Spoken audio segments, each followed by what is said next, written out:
Okay, Jai Gurudev.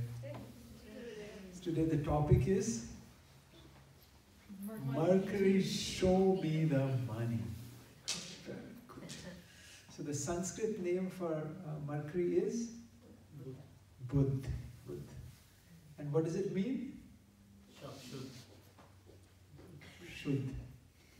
So what does it mean? Buddhi. What does Buddhi mean? Intellect. See, we have 4 antahkaranas, right? Manas, Buddhi, Chit, Ahankar, right? So we have to firstly differentiate between Manas and Buddhi. So what is the difference? What is Manas? Manas is the mind. What is the mind? Mind is where all the thoughts arise, where you can feel the emotions, your craving and aversion. That's the mind. Are you with me? And Buddhi is which is doing the distinction. This is right, this is wrong, right? It's the intellect which is guiding you. So Mercury or Buddh is a combination of intellect and memory, right? So for example, it is taking all the experience. For example, when you're a child, this child touches the fire or something hot, it burns. Next time it is registered in the mind, if you touch fire, it will burn. You drive the car in the snow the first time, you brake fast, you know the tires are going to skid, it registers in your mind not to do this. A combination of the experiences. So Mercury is not just the intellect, it's the integrator. The fact that you are touching the hand, it's integrating that information, making sure you puts it in the memory so that you don't repeat it again. You see? It's an integrator factor which is, so it's a combination of intellect and memory. Now when we say Buddhi, Mercury or Buddh represents not just intellect but intelligence. Okay? The main thing is intelligence. Okay? That's Buddhi is intellect plus intelligence. Now there are many varieties of intelligence. Okay? Now earlier intelligence was just measured as IQ. Now we have EQ, right? Then you have spiritual intelligence, you have artistic intelligence. So intelligence is in many buckets. Now what kind of intelligence does Mercury represent? What kind? Just IQ. Okay? It does not represent wisdom. Just let's be clear. Wisdom is the domain of Jupiter. We'll talk about Jupiter a little time. Mercury is practical knowledge, common sense. That is Mercury. It's very good in getting information, categorizing it. Okay? Languages. So if you look at language, is nothing but a category. This word means this in language, this in this language. So you can put it in categories. Mercury is very good with languages. Not just the languages, the accents. So this language, when you speak, you have to use this accent. This language, when you see this accent.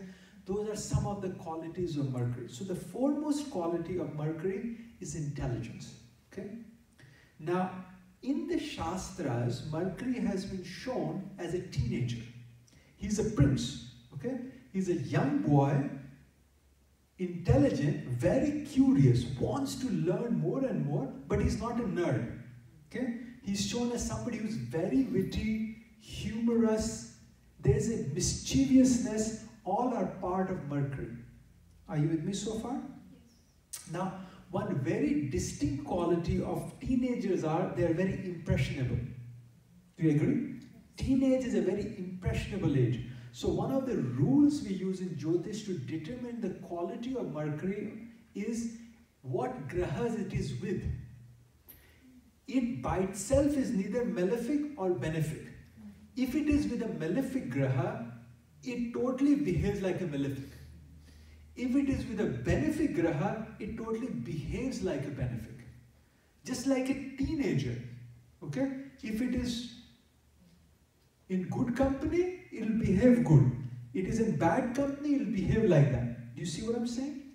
So when the rishis are telling us that this is the nature of Mercury, what is the message they are trying to convey to us? You tell me. It's about the buddhi.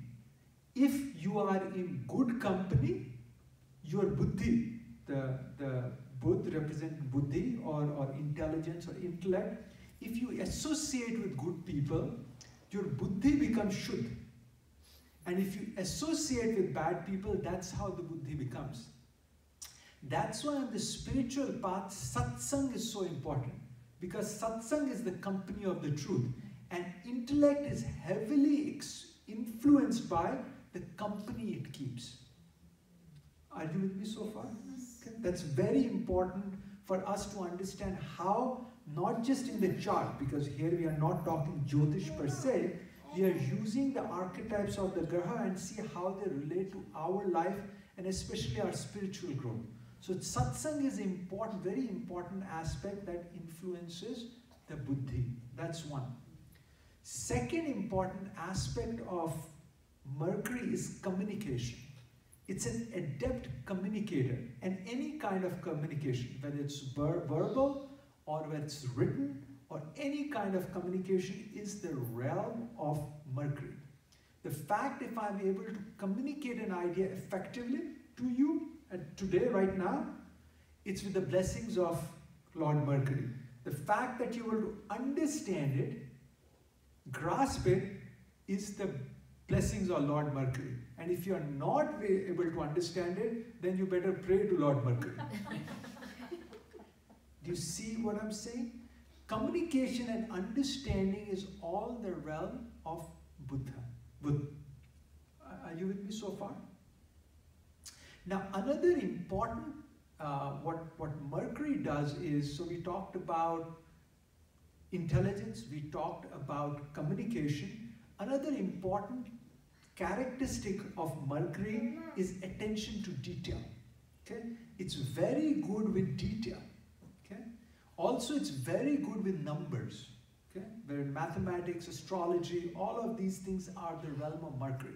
It's a great manager. Okay? It cannot do things on its own. It can delegate, just like the buddhi instructs everything. They make great consultants. Okay? Consultant to Lord will walk into a place, observe, put a report, he won't execute. Okay? Charge a lot of money, put a report, and walk out of there. He does not bear the burden of implementation. But he's very good in giving that suggestion. Mercury is marketing. If you are in marketing, that's Mercury. So now, what is important in marketing and sales? Two things. Okay? One is you have to have the gift of the gab. You have to be able to influence other people, and you have to be a very effective communicator. That's one. Second thing is you have to have a good demeanor. Smiling face, good presence, right? That's the domain of Mercury. So he is very good in communicating, marketing, trade and commerce. Small businesses, not large businesses. That is the domain of other grahas. So if you look at any deal maker, okay? Now let's say, which is very important, it's a very interesting concept. So let's say if I am a deal maker, if something is $500, right? And I have sold it to you for $2,500, okay? In a way I've cheated you. But Mercury, when it's a deal maker, when a $500 thing is selling for $2,500, as I said, he is a teenager. His thinking is like a play. He's not thinking that I'm cheating the other person. In his mind, it's a game and he won the game. You see what I'm saying? So the Mercury, when he's good with trade and commerce and when he's making the deals, he's all about, if you get a good deal, let's say if you're searching for a deal online and you get a deal, the joy of negotiation, the joy of getting a good deal, that's a teenager who thinks who has won a game. Does it make sense? That's a very important distinction. It's not like somebody's cheated the other person. It's just like you are a game. You don't even realize. It's a teenager. It doesn't have the awareness, the maturity to know that somebody has gotten hurt.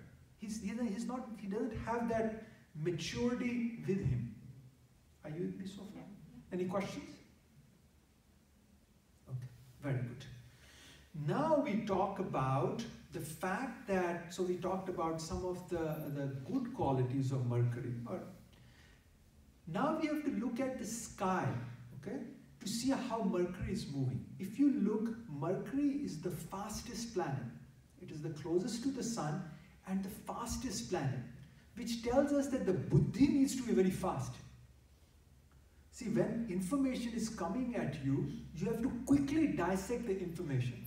And some people who are very quick, witty, respond very quickly, that's the domain of Mercury. Okay? Now there's another aspect of Mercury. Mercury is always very close to the sun. So it's always 28 degrees one way or the other, and it's constantly going back and forth. So you hear this concept about retrograde. Mercury has gone retrograde. Now what is retrograde? Retrogression is a phenomenon, so let's explain it. So let's say you are you start in a train or a car. If two cars are moving or two trains are moving, sometimes you are not sure firstly which car is moving or which train, and sometimes even though you are going forward, it appears that the other car is moving back. Did you see what I'm saying in relative motion? So the appearance of a graha from the vantage point of Earth moving back, because you are moving faster, is retrogression. So it's moving in an opposite direction. That graha is also moving, Earth is also moving, but just in the relative motion, it looks like it is going backward. Are you with me so far? So it's moving slower. It's moving slower at that point. Okay? You know what I'm saying? So if both are going and this is going faster and this is going slower, it looks like the other one is going back. Now, vakri in retrogression is the English word. In the Sanskrit, the word is vakri. Vakri means what? Or vakratunda. What does it mean? Twisted. So the energy of the graha actually becomes stronger. So when the grahas are retrograde, they are closest to Earth, and their energy becomes stronger, but also becomes twisted. In the sense, normally the motion is forward. If it becomes backward, or at least we think it's backward, so it becomes twisted. Because Mercury represents communication, and because Mercury represents intelligence, you think about it, the communication becoming twisted, or the intelligence becoming twisted means if you say something, it will not come out correctly. Or let's say your intelligence, जैसे बोला बुद्धि उल्टी हो गई. That means if you say you have to sign something, just wait till the retrogression phase is over. So maybe you will get more clarity of mind. Your intelligence you will have more clarity of intelligence, and then take a decision only when you have more clarity in the mind. Are you with me so far, or too much information? Okay. What else? Sorry? Mercury is strong. Mercury is strong. In some areas. In some areas. Good. Any questions so far you can answer? So hopefully it's not retrograded for majority of the time, right? Okay. So what happens is, normally any planet, whether if you look at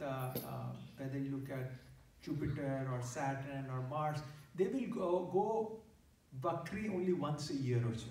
Okay. Mercury will go retrograde at least 3 times, and sometimes 4 times a year. Okay. Now what message is that giving to us? That our decisions can constantly change. It is, you can take one decision right now, tomorrow you can take another decision. Okay? That movement that's happening is telling us that our buddhi can change anytime. So best thing is, the only way we can navigate this is to be in knowledge and satsang and discipline. Sun represents discipline. Only if we keep our attention on the sun or the soul, if we put discipline in our sadhana, then we can have more influence over our intellect and mind. Does that make sense? Also, on the flip side, we talked about some good qualities of Mercury. So every planet has some dark sides too. Of course, the dark side of Rahu and Saturn is quite dark.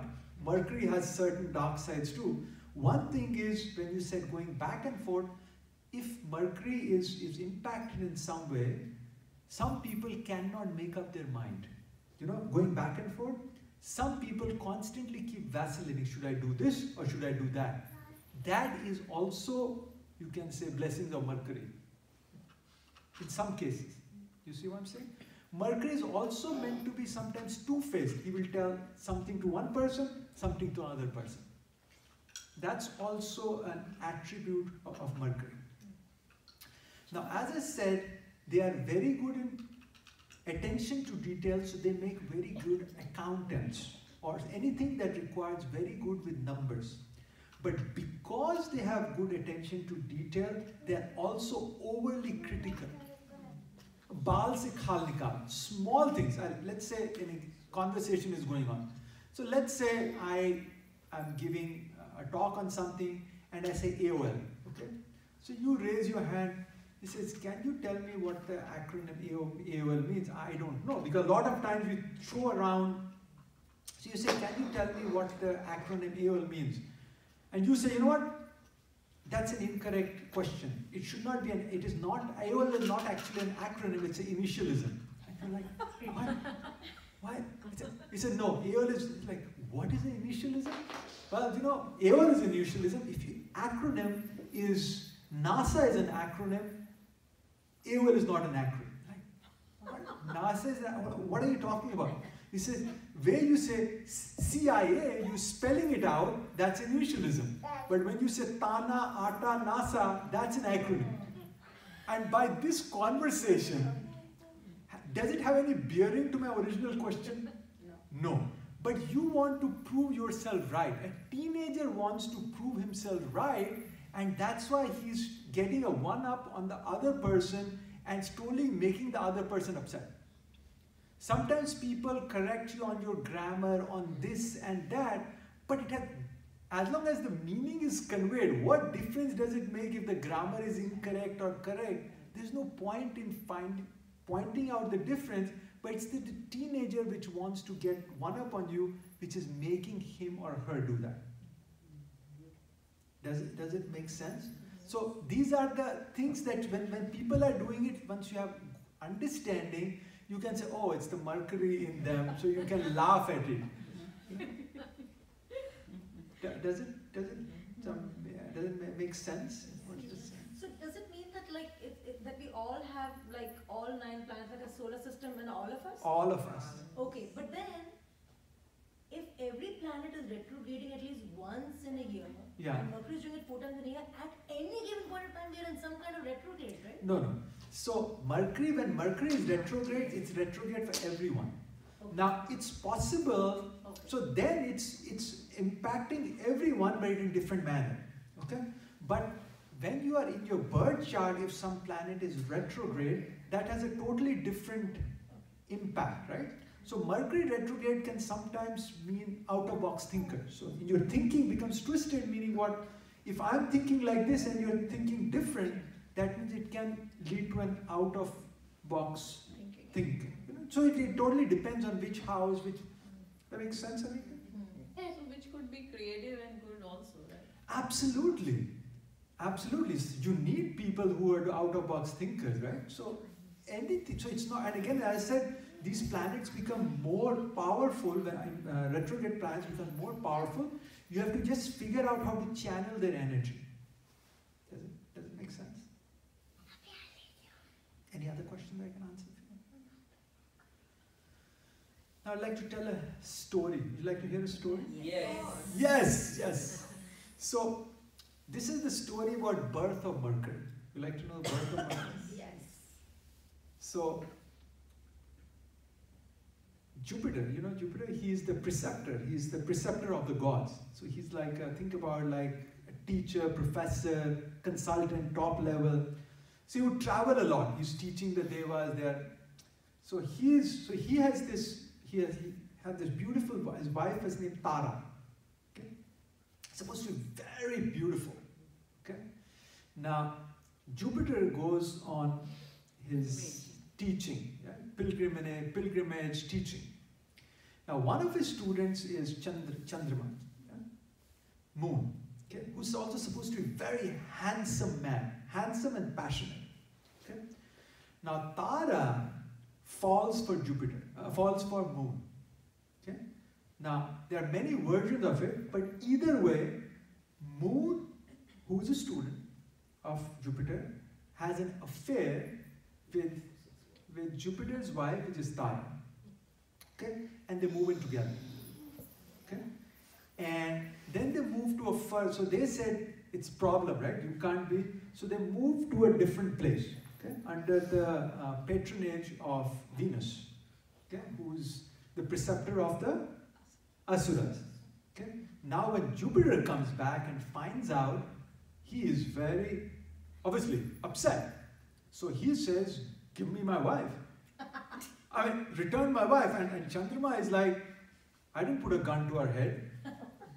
She's free to go. She chooses to stay with me and she's exercising her choice. So I'm not going to give up. I mean, she's an adult woman. So now Jupiter says, this is absolutely wrong. He goes to the gods and they agree. I'm like, how can... So according to them, Chandrama abducted his wife. You know, it's the wrong thing to do according to them. So then a whole alliance forms. Okay? And there's a battle. And goes on for a long period of time without a resolution. Then they're like, this is crazy, you know. So then they say, we have to come to a resolution here. And so they go to Brahma, who's the creator. Then Brahma goes to Tara and tries to reason. Finally, she says, look, this is the wrong thing. You are setting a wrong example. For Christ's sake, or for Krishna's sake, can you please come back, you know? So finally, she's like, okay, whatever, you know. I'm happy here. Finally, she agrees to go back. Are you with me so far? Yes. Hopefully you're not bored. Now everybody's awake. You know? You hear the story, I saw people on their phones, but now people are awake, finding out what happened. So then when she comes back, after a little while, find out she's pregnant. Okay? No, how much time was that? It's a very important question, Vikas. Okay, so we're coming to that, okay? So now, they want to find out, so Jupiter asks, whose kid is this, you know? And she's like, she's like, I don't know, whatever, you know? I don't know. Okay. And this goes on. Finally, Brahma says, you know what? You have to tell us whose kid it is, you know? She's like, this is Chandrama's kid. Okay? Like, oh, okay. And then finally the kid is born, and Chandrama says, then Chandrama finds out, he's like, I want my kid, you know? And now becomes the world's first custody battle. Okay? And then Indra, he says, you know, the Maryada says that Jupiter, you have to raise Mercury as your kid. Maybe so far. Now, when you hear this story, what's the first thing that pops into your mind? How can cool Chandrama, you know, create a hot-headed Mercury? Hot. Mercury is not hot-headed. Oh, no, okay. Fast. Fast. So Chandrama moves also, changes fast. Mars is hot. Mercury is not hot, right? Mercury is very cool, collected. Mercury, so the shloka for Mercury is Priyangu Kalika Shamam Rupena Pratamam Vrudam Somyam Somya Gunopetam Tam Buddham Pranamamyaham. So Somya is the son of Chandrama. Somya, when he's calm, cool, he's looking good looking, I bow down to slender body, who's dusky looking, so like tall, dark, and like, yeah. Like that I bow down to Lord Buddha. So he's not hot-headed. So what's the first thing that comes up in your mind? Jupiter doesn't like Mercury. Jupiter doesn't like Mercury, which is an interesting thing. For Jupiter, Mercury is an enemy. So we have a whole chart of friends and enemies. So Jupiter does not like Mercury. That translates to the friend and Mercury chart. What else? Moon loves Mercury. Moon loves Mercury. But Mercury doesn't like Moon. So that's the only relationship in the grahas where Moon loves Mercury, is a friend of Mercury, but for Mercury, Moon is an enemy because he feels deserted, he feels... But Mercury feels like he's a friend of Jupiter? No. For Mercury, it's neutral. Neutral. Mercury for Mercury, but that's an interesting concept, right? So if you look at the friendship and I'm going, if you don't have the thing of astrology, but just look at two people, right? Because as I said, grahas are nothing but archetype of people.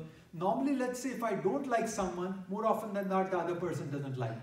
Or I might not like other one, but the other person doesn't care. But the fact that you like someone and the other person hates you is a very rare combination. So when I read this story, it was like, my God, we thought that it is all in Kali Yuga these things are happening. Our gods who are not exalted also have these human frailties. Are you with me so far? And for a while I googled and searched, I could not find I said, when this story is there in the Puranas, there has to be a deeper meaning. So I'm in the train, I have one of Guruji's book and he talks about this story. So after, this has been like a year I've been searching for the answer and I read the story, so it's like meaning it's a eureka moment. So would you like to know? Yes. Would you like to know? Yes. He's like, Jupiter represents higher knowledge, the self. Okay? Manas, the mind, is represented by the moon. Okay? That's the inspiration. And Tara is the word, something outside. Okay? He said, when we are innocent, excuse me, there is no mind, the higher awareness, okay? The self is with the universe. There is oneness. There is no distinction. As the mind matures, okay, the mind gets attracted to the outer world and the connection between the outer world, Tara, and the self is broken. So basically the outer world and the self move away. Like Jupiter has gone away. Okay? Now the mind is totally absorbed in the outer world. So the moon is with Tara. You're with me so far? And there's a whole battle. It's very difficult to bring the mind that is in the outside world back inwards. It's a very difficult task. Then Mercury is born. Mercury represents, he's saying, represents awareness. When the true awareness dawns, so when Mercury is born, then the self reunites with the outer world. Isn't it beautiful? Yes. Only the master can give can unpack the story. That's why Manas gives rise, only Manas can give rise to awareness. So the awareness can come from the mind itself. So if you purify the mind, then only awareness can dawn, which can take us to the higher self. You see what I'm saying? And that's what Guru, and even the Guru. So because there's some hatred or enemy relationship from Jupiter and Mercury, therefore if you say you have a trinal relationship, again, if Jupiter has just the influence on Mercury and not vice versa, that is 1, so basically 5 and 9, if it's a trinal relationship, then it's the best. So that's like you have just the blessing of the Guru on the intellect, then you can achieve higher knowledge. So anyway, on that note, any question? You have any question? Yes? The green is represented with Oh, very good. I forgot that point. That's show me the money. That's the thank you for that. So that's a very important point. So what is the color of Mercury? green. Green, right? Green also represents. So as I said, Mercury represents trade and commerce. The color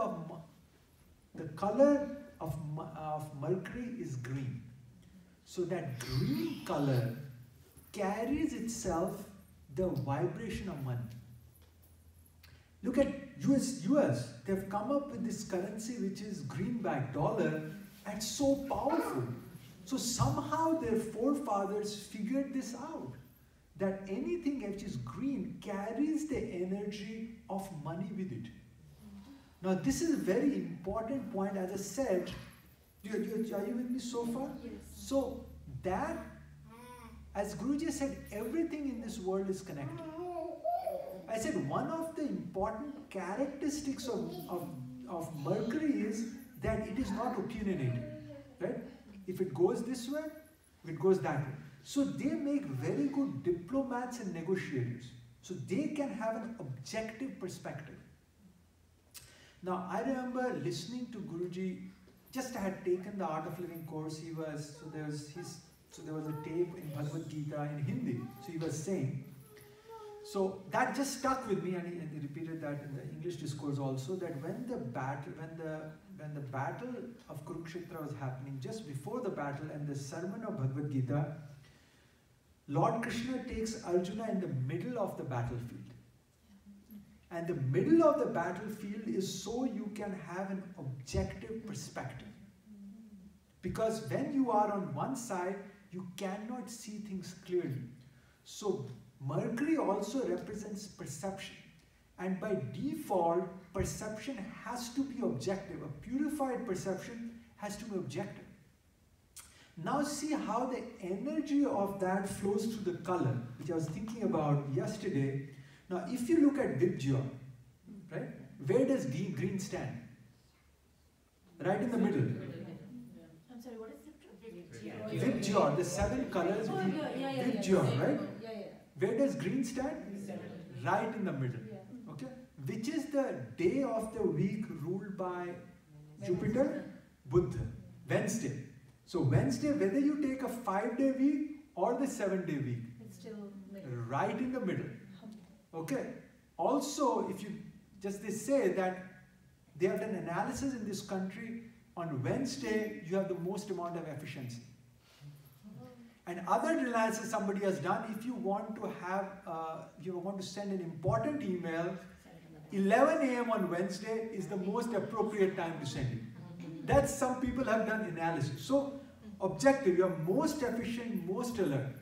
Now what is very interesting is, when I said green is the color which is in the middle, when you have to shoot a picture, what is the background you give? They will give green. Because any color can go on that green, and you can get whatever background you want because it's a neutral color. Do you know what I'm saying? They green. So how the characteristics of the graha being neutral flows through the color and just pervades the nature, we have to be just aware of it, right? So, and color the walls. And let's say when green, what does green represent? Something new. The spring comes, newness, something new. What? So that's why you, and of course commerce and money, all of these, they just flow through Buddha. So just by knowing a little bit about the graha, about the color, and about nature, and how Guruji is helping us purify our intellect and helping us move to the higher self. Any question or other questions? Oh, that's why I remember something in Gujarati, when we were as a kid, whatever we want to buy, my grandmother used to say that, let's go and Wednesday. It will be double. Double. So they said, Budhware Devadai. So it's going to be double. So if you want to buy a vehicle, go Wednesday and you will have the other one next. एक हिंदी में कहा था बुद्ध को सब शुद्ध. Yes. So they say that when you book your plane ticket on a Wednesday, that's when you get the best deal. See? So Wednesday, best deal. So now you're getting so many pointers. When to send a very important email. So, you know what the new thing is going to be, right? Not TGIF, it's going to be TGIW. Right? TGIW. That's why they don't get married in Wednesday. Marriage double.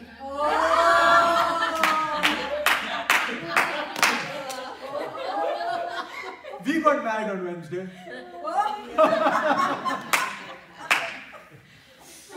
In Gujarati used to say. Cool. Anything else I can answer? Who are his friends? Sorry, what? Mercury's friends. Mercury's friends are Venus and Saturn. Remember, he went to. So anyway, that's a different. There's different. Yeah. So Saturn is also very slow, methodical, and it's very hardworking. That's right. So how does that influence Mercury? So okay, so for you to, that's a very important, good question. So for you to make money, okay, not just that you need to have a business sense, you also need to have hard work. And for artists, you need to have Saturn, Venus and Mercury. So Venus we have not talked about. Venus represents talents. Sometimes people can be very talented but not disciplined. Or you could be disciplined and talented but have no common sense for money. So for an artist to be successful, they need to have the blessings of Saturn, that is commitment and hard work, Venus, that is the artistic talent, and Mercury, that is good commercial common sense. Makes sense? Does it make sense? So all of these things are very, and that's why those three are friends. Saturn, Venus and Mercury. Make sense? So it will be good if they are in trine or conjunct. Whatever, depends on the chart, the graha, dignity, so many things. There's no easy answer to everything. Okay? Very good. On that note, Jai Guru Dev.